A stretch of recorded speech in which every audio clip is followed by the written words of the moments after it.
कुछ सोच विचार का भी अवसर है। आज अपने छत्तीसगढ़ के लिए नई सरकार बनने जा रही है। 13 साल पहले छत्तीसगढ़ जब राज्य बना, अब सबको बहुत बड़ी उम्मीदें थी। 10 साल से भाजपा शासन कर रही है। आपको सोचना है कि इनके शासन ने आपको क्या दिया। भाजपा के लोग सुशासन की दावे कितनी भी करें, हकीकत कुछ और ही है। जबकि कई प्रदेशों में ग्रामीण इलाकों की गरीबी पिछले वर्षों में घटी है। आपके यहाँ भाजपा के कुशासन के कारण गरीबी बढ़ी। हर तरह के खनिज से भरपूर आपका छत्तीसगढ़ हर पैमाने पर पीछे चला गया। चाहे शिक्षा हो या स्वास्थ्य हो, पानी या बिजली या फिर आपकी भलाई की योजनाएं हो, सभी में कमी आई। यही नहीं, यहाँ की हमारी प्यारी बहनें दिन रात असुरक्षित महसूस कर रही हैं। क्योंकि उन पर हर तरह के अत्याचार हो रहे। किसान भाइयों की समस्याओं को भी यहाँ की सरकार ने नजरअंदाज हो किया है, जिससे उनकी मुश्किलें काफी बढ़ी। मैं पूछना चाहती हूँ आप सबसे, आखिर ये कैसी सरकार है? कानून व्यवस्था का हाल आप सब खूब जानते हैं।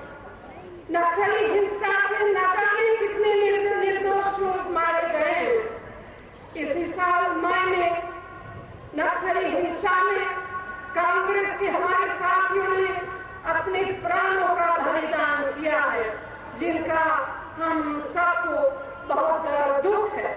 और आज उनका हमारे बीच न होना एक बहुत बड़ी कमी महसूस हो रही है।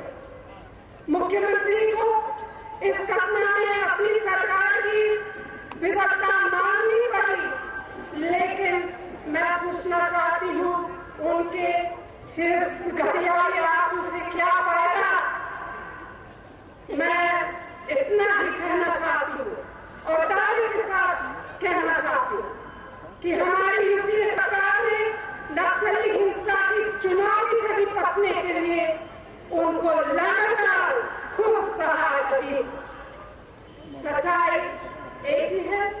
सच्चाई ये है कि सुरक्षा के सवाल पर छत्तीसगढ़ सरकार के पास सिर्फ बड़ी बड़ी बातें ही हैं और कुछ नहीं। यही स्थिति विकास के कामों में भी है। पिछले 5 सालों में तमाम योजनाओं के साथ साथ ग्रामीण सड़कों के लिए हमने खूब धनराशि दिए हैं, बहुत से पैसे दिए हैं। लेकिन दुख इस बात का है कि यहाँ बहुत से इलाकों में सड़कों का नाम ही नहीं है। बात चाहे भ्रष्टाचार के खिलाफ लड़ाई हो, चाहे नए भूमि अधिग्रहण कानून की हो और खतियान सुरक्षा कानून की हो, और चाहे विकास की दूसरी योजनाएं हो, कांग्रेस और भाजपा में बुनियादी बात यही है कि ये लोग केवल बड़ी बड़ी बातें करते हैं और कांग्रेस काम करके दिखाती है। जब से केंद्र में हमारी सरकार बनी, तब से हमने लगातार समाज के कमजोर तबकों, दलितों, माइनॉरिटी, पिछड़ों, आदिवासियों और महिलाओं के हक में कदम उठाए, ठोस कदम उठाए। हम देश का विकास चाहते हैं, लेकिन हम चाहते हैं कि प्रगति का लाभ समाज के कमजोर से कमजोर तक पहुंचे। आप जरा अगर याद करें, यूपीए में महात्मा गांधी नरेगा के जरिए गरीब बेरोजगार को साल में 100 दिन के रोजगार की गारंटी दी। हमने ये क्यों किया? यह कानून क्यों लाया? इसलिए कि लोगों को अपना घर परिवार छोड़कर पलायन न करना पड़े और उन्हें अपने घर के आसपास ही रोजगार मिल सके। लेकिन यहाँ क्या हुआ, और यह अफसोस की बात है कि हमारी इस कोशिश, हमारी इस कानून के बावजूद छत्तीसगढ़ के हमारे भाई बहनों को पलायन के लिए मजबूर होना पड़ रहा। जानवर की जमीन और उसकी उपज पर अधिकार के लिए हमने वन अधिकार कानून बनाया, जिसमें पारंपरिक रूप से वनों पर निर्भर लाखों आदिवासियों और उनके परिवारों को फायदा पहुंचाया। लेकिन छत्तीसगढ़ के हमारे भाई बहनों को इस कानून के तहत जो पट्टियां मिलने चाहिए थे वो भी नहीं मिले। हमारी सरकार ने एक और महत्वपूर्ण फैसला किया है कि जिस तरह धान और गेहूं का एमएसपी दिया जाता है, उसी तरह वनों की उपज का भी एमएसपी दिया जाएगा। इस फैसले का सीधा लाभ हमारे आदिवासी भाई बहनों को होगा।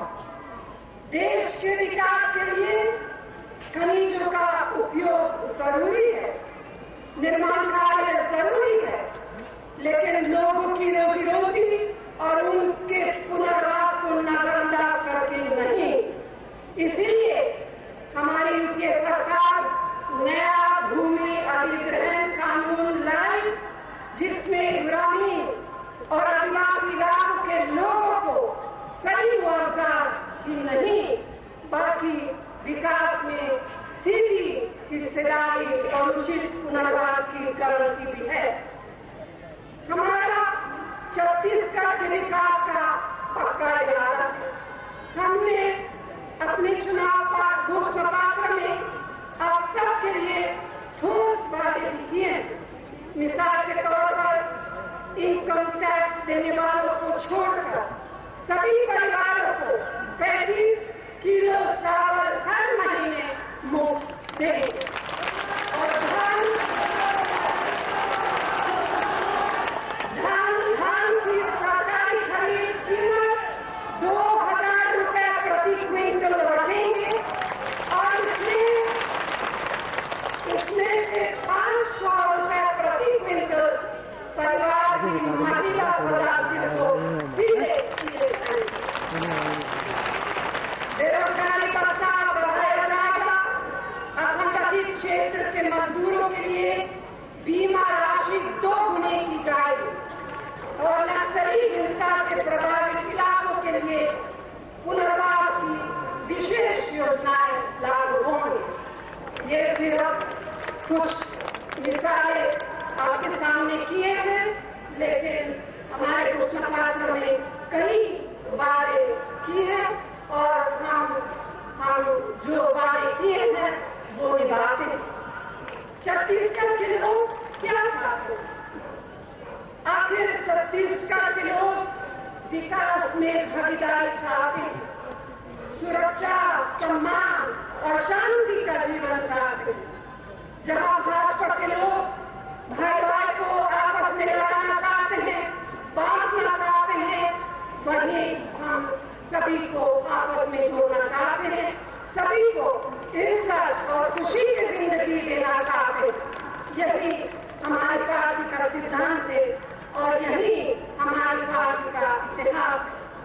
तो भाइयों बहनों, कांग्रेस का इतिहास बलिदानों का इतिहास, विकास का इतिहास है। बिना भेदभाव सभी की जिंदगी में, खासकर गरीब और कमजोर के एक एक नागरिक की जिंदगी में खुशहाली और बदलाव लाने का इतिहास। हम अपने इन उसूलों पर हमेशा कायम रहते हैं और हमेशा कायम रहेंगे।